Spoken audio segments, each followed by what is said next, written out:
SNX Marathi, Siddheshwar news express, सत्यासाठी SNX सोबत. नमस्कार, मी श्रीशैल कुंभार. मी इथे येण्याचं कारण म्हणजे 4-5 महिन्यापासून बघत आहे की 13 मैल मंद्रुप रस्त्याला शाळेपासून सेवानगर कत्रीपर्यंत दोन्ही बाजूला आपण पाहू शकता साईड पट्टी जो असतो तो साईड पट्टीचा उंच सकल भाग फरक आहे. तुम्ही पाहू शकता इथं 1 फूट अर्धा फुटाचं अंतर आहे.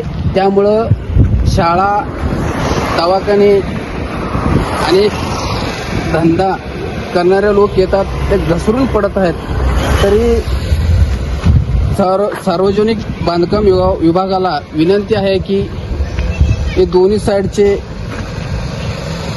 पट्टी बुरून टाकून या ठिकाणी जे अपघात होत आहेत त्या अपघाताला लवकरात लवकर तुम्ही त्यावर उपाय करावं.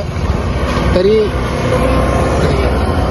तुम्ही पाहू शकता की एक कमीत कमी 2000 फूटचा रोड आहे शाळेपासून ते कत्रीपर्यंत. एक 2-3 दिवसात कोणताही शाळेचं मुलं असू दे, नागरिक असू दे, खाली गेलेला गाडी वर घेता येत नाही आहे. त्यामुळं PWD किंवा राष्ट्रीय महामार्ग असू दे, कोणत्या विभागाने तो काम आहे त्यांनी लवकरात लवकर या दोन्ही साईड पट्टी मुरुम घालून लवकरात लवकर ते अपघात होण्याचे काम कमी व्हावे असं मी विनंती करतो.